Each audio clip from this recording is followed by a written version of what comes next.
Supreme court का तफसीली फैसला आया 9 मई को। जिस तरह मुझे वहां से अगवा किया इस्लामाबाद हाई कोर्ट के अंदर, जब मैं रजिस्ट्री में बैठा हुआ था, तो जिस तरह मुझे अगवा किया गया कमांडो एक्शन में, सुप्रीम कोर्ट का तफसीली फैसला, और उसमें 2 चीजें वाज़ेह। एक, ये गैर कानूनी था और गैर आईनी था। जो तरीका इन्होंने जिस तरह मुझे वहां से अगवा किया है वो गैर कानूनी भी था और गैर हमारे आइन के खिलाफ। और ये भी उसमें आया सुप्रीम कोर्ट के फैसले में कि जब मैं चीफ जस्टिस साहब के सामने पेश हुआ तो पहली दफा मुझे पता चला कि क्या हुआ मुल्क के अंदर। तोड़ फोड़ हुई, आग लगी, कितने बड़े एहतजाज हुए, मुझे तो कोई अंदाजा ही नहीं था, क्योंकि मुझे तो इन्होंने नजरबंद किया हुआ। तो ये भी चीज वाज़ेह हो गई, क्योंकि मेरे ऊपर केसेस पे केसेस किए जा रहे हैं। पता नहीं कितने 30-40 केस कर चुके हैं अब तक, कि ये मेरी ईमा पे सब कुछ हुआ है, ये जो तोड़ फोड़ हुई है, ये जलाया गया और जो एहतजाज। मैं आज ये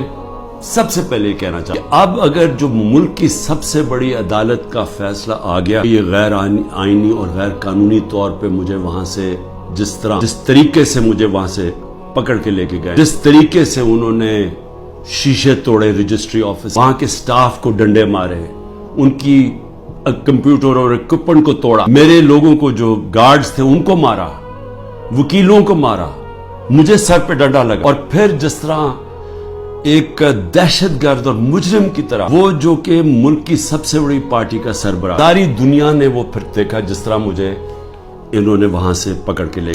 और फिर दुनिया में खबर क्या गई कि जी करप्शन के ऊपर इमरान खान, वो आदमी जो इस मुल्क की तारीख का सबसे ज्यादा पैसा इकट्ठा करता है खैराती प्रोजेक्ट्स के, जिसको ये कौम सबसे ज्यादा जिस पे एतमाद करती है अपने पैसे से, इससे बड़ा तो कोई एतमाद। जब लोग अपने पैसे से किसी को ट्रस्ट करते हैं, उन्हें पता है कि उनका पैसा वो अमानतदार है, जिसको सुप्रीम कोर्ट ने पहले सादिक और अमीन भी कहा है, जिसने सारे पाकिस्तान के अवार्ड्स जीते हुए, जो 50 साल से सारी दुनिया के अंदर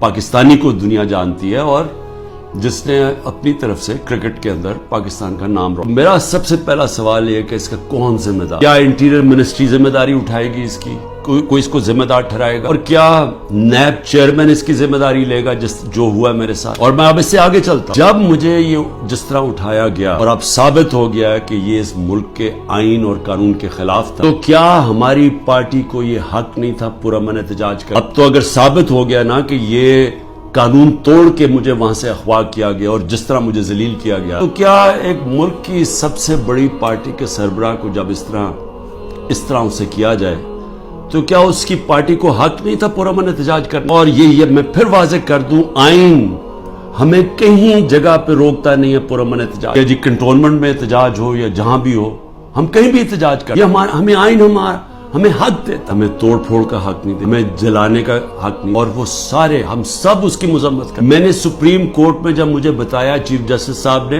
मैंने उसकी मजम्मत की और उन्होंने वो लिखा अपने ऑर्डर के, और मैंने कहा कि 27 साल में आज तक मैंने कभी अपनी जमात को ये नहीं कहा कि किसी किस्म की इंतशार के अंदर शामिल हो। मेरी स्टेटमेंट्स हैं।